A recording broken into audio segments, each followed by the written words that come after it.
Chapter 9. Theory. Can I ask just one more? I pleaded as Edward accelerated much too quickly down the quiet street. He didn't seem to be paying any attention to the road. He sighed. One, he agreed, his lips pressed together into a cautious line.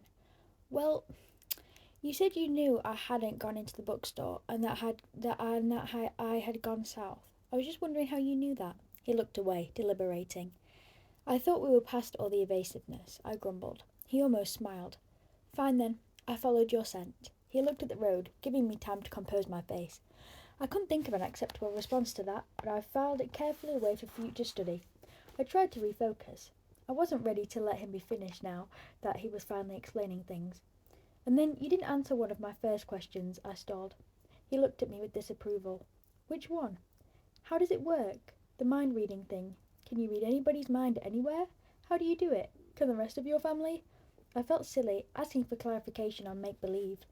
That's more than one, he pointed out. I simply intertwined my fingers and gazed at him, waiting. No, it's just me, and I can't hear anyone anywhere. I have to be fairly close. The more familiar someone's voice is, the farther away I can hear them. But still, no more than a few miles. He paused thoughtfully. It's a little like being in a huge hall filled with people, everyone talking at once. It's just a hum, a buzzing of voices in the background, until I focus on one voice, and then what they're thinking is clear. Most of the time I tune it all out. It can be very distracting, and then it's easier to seem normal. He frowned as he said the word, when I'm not accidentally answering someone's thoughts rather than their words. Why do you think you can't hear me? I asked curiously. He looked at me, his eyes enigmatic. I don't know, he murmured. The only guess I have is that maybe your mind doesn't work the same way as the rest of theirs do.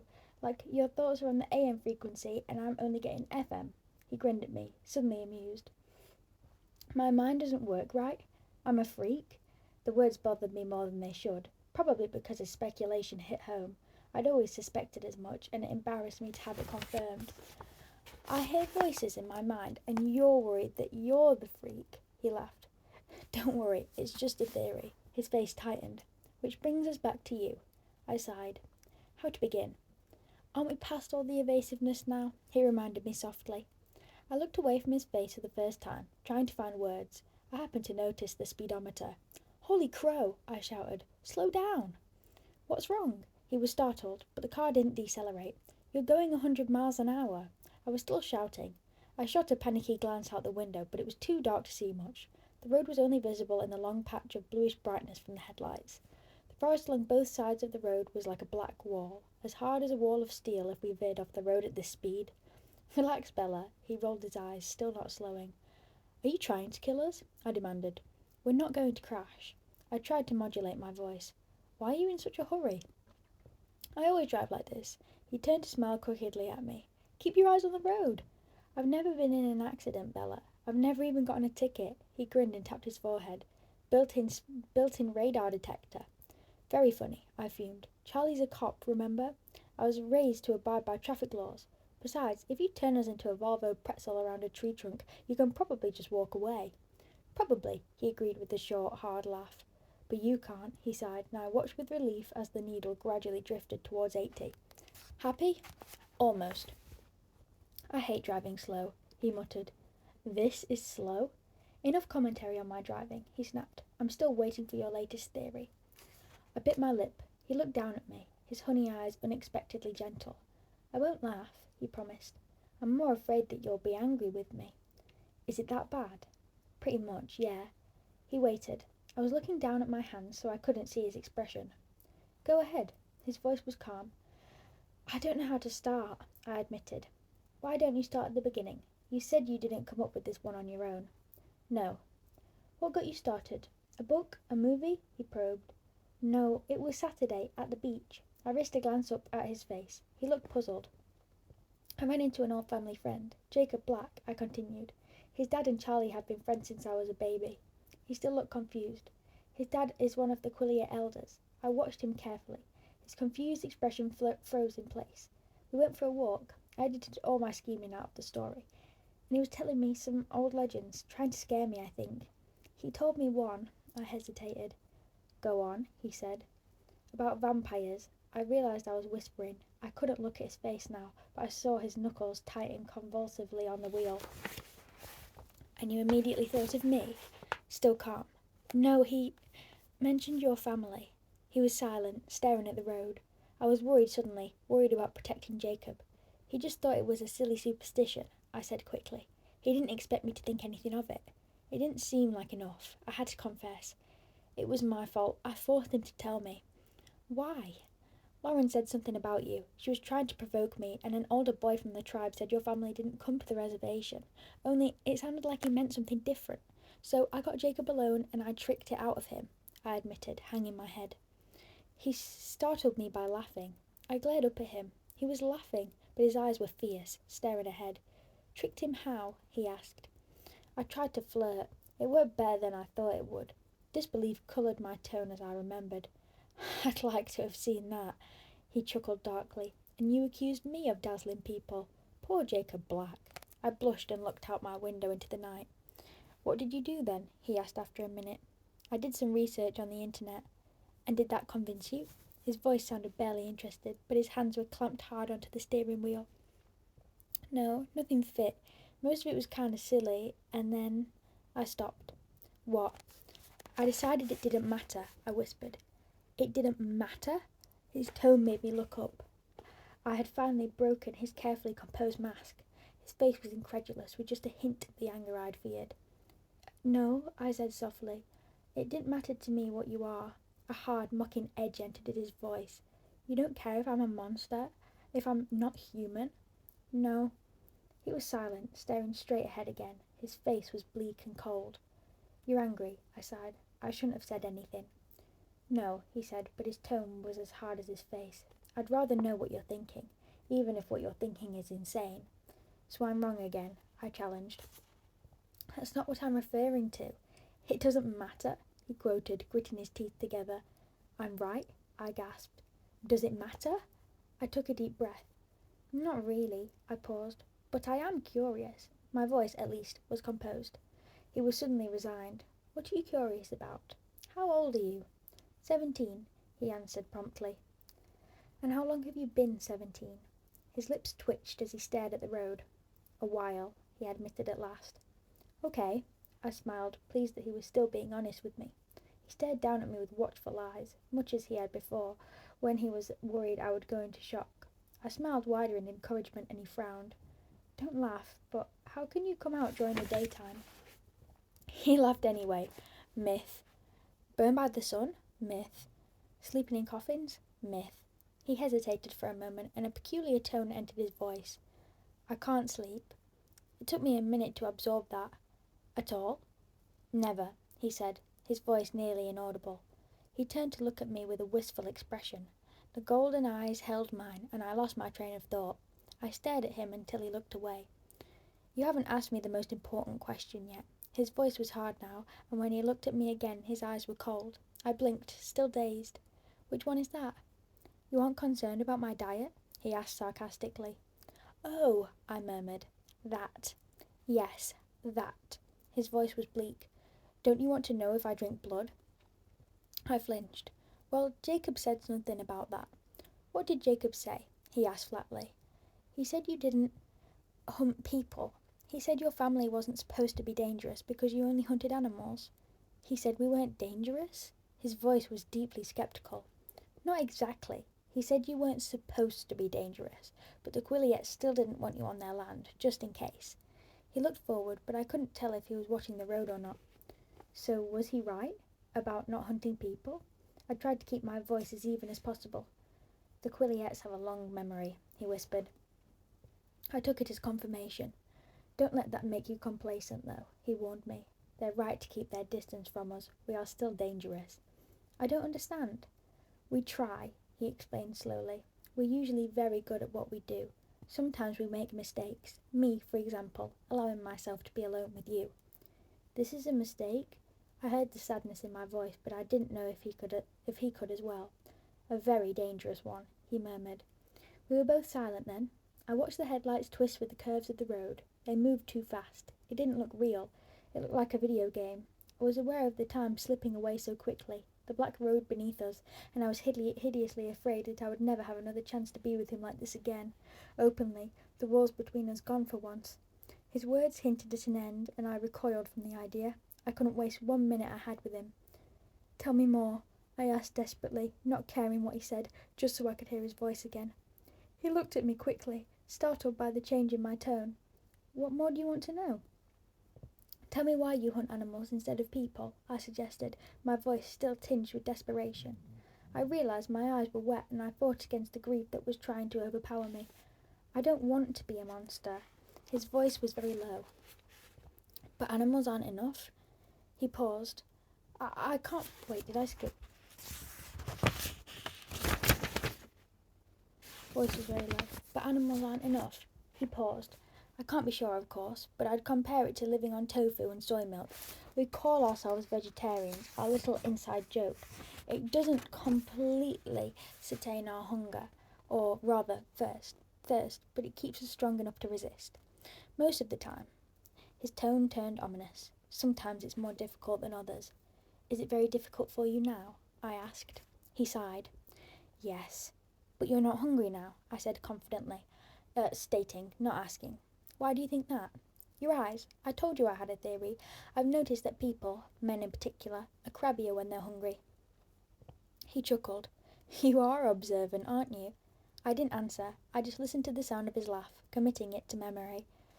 "Were you hunting this weekend with Emmett?" I asked when it was quiet again. "Yes."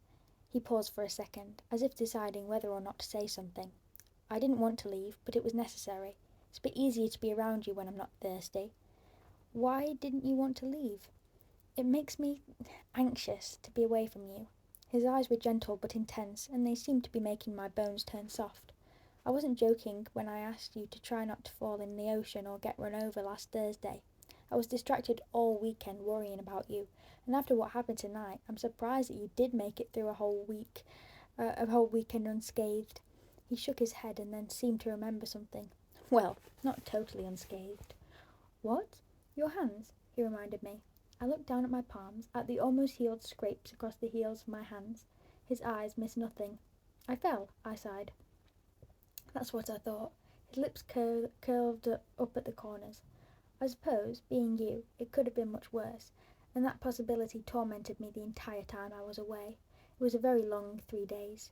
I really got on Emmett's nerves." He smiled ruefully at me. "3 days? Didn't you just get back today?" "No, we got back Sunday." "Then why weren't any of you in school?" I was frustrated, almost angry, as I thought of how much disappointment I had suffered because of his absence. "Well, you asked if the sun hurt me, and it doesn't, but I can't go out in the sunlight. At least, not where anyone can see." "Why?" "I'll show you sometime," he promised. I thought about it for a moment. "You might have called me," I decided. He was puzzled. "But I knew you were safe." "But I didn't know where you were." I hesitated, dropping my eyes. "What?" His velvety voice was compelling. "I didn't like it, not seeing you. It makes me anxious too." I blushed to be saying this out loud. He was quiet. I glanced up, apprehensive, and saw that his expression was pained. "Ah," he groaned quietly. "This is wrong."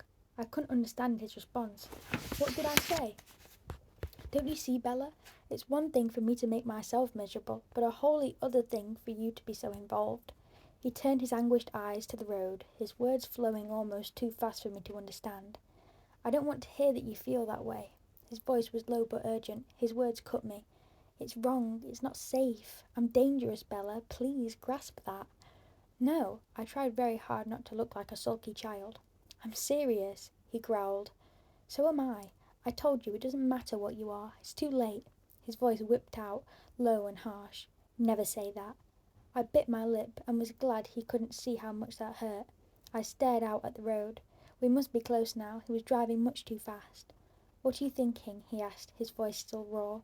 I just shook my head, not sure if I could speak. I could feel his gaze on my face, but I kept my eyes forward. "Are you crying?" He sounded appalled. I hadn't realised the moisture in my eyes had brimmed over. I quickly rubbed my hand across my cheek, and sure enough, traitor tears were there, betraying me. "No," I said, but my voice cracked. I saw him reach towards me hesitantly with his right hand, but then he stopped and placed it slowly back on the steering wheel. "I'm sorry." His voice burned with regret. I knew he wasn't just apologising for the words that had upset me. The darkness slipped by us in silence. "Tell me something," he asked after another minute, and I could hear him struggle to use a lighter tone. "Yes?" "What were you thinking tonight, just before I came around the corner? I couldn't understand your expression. You didn't look that scared. You looked like you were concentrating very hard on something." "I was trying to remember how to incapacitate an attacker. You know, self-defense. I was going to smash his nose into his brain. I thought of the dark-haired man with a surge of hate." "You were going to fight them?" This upset him. "Didn't you think about running?" "I fall down a lot when I run," I admitted. "What about screaming for help?" I was getting to that part. He shook his head. "You were right. I'm definitely fighting fate, trying to keep you alive." I sighed. We were slowing, passing into the boundaries of Forks. It had taken less than 20 minutes. "Will I see you tomorrow?" I demanded. "Yes, I have a paper due too." He smiled. "I'll save you a seat at lunch." It was silly, after everything we'd been through tonight, how that little promise sent flutters through my stomach and made me unable to speak. We were in front of Charlie's house. The lights were on, my truck in its place, everything utterly normal. It was like waking from a dream. He stopped the car, but I didn't move. "Do you promise to be there tomorrow?" "I promise." I considered that for a moment, then nodded. I pulled his jacket off, taking one last whiff. "You can keep it. You don't have a jacket for tomorrow," he reminded me. I handed it back to him. "I don't want to have to explain to Charlie." "Oh, right." He grinned. I hesitated, my hand on the door handle, trying to prolong the moment. "Bella?" he asked in a different tone, serious but hesitant. "Yes?" I turned back to him too eagerly. "Will you promise me something?" "Yes," I said, and instantly regretted my unconditional agreement. What if he asked me to stay away from him? I couldn't keep that promise. "Don't go into the woods alone." I stared at him in blank confusion. "Why?" He frowned and his eyes were tight as he stared past me out the window. "I'm not always the most dangerous thing out there. Let's leave it at that." I shuddered slightly at the sudden bleakness in his voice, but I was relieved. This, at least, was an easy promise to honour. "Whatever you say." "I'll see you tomorrow," he sighed, and I knew he wanted me to leave now. "Tomorrow, then." I opened the door unwillingly. "Bella?" I turned and he was leaning towards me, his pale, glorious face just inches from mine. My heart stopped beating. "Sleep well," he said. His breath blew in my face, stunning me. It was the same exquisite scent that clung to his jacket, but in a more concentrated form. I blinked, thoroughly dazed. He leaned away. I was unable to move until my brain had somewhat unscrambled itself. Then I stepped out of the car awkwardly, having to use the frame for support. I thought I heard him chuckle, but the sound was too quiet for me to be certain. He waited till I had stumbled to the front door, and then I heard his engine quietly rev.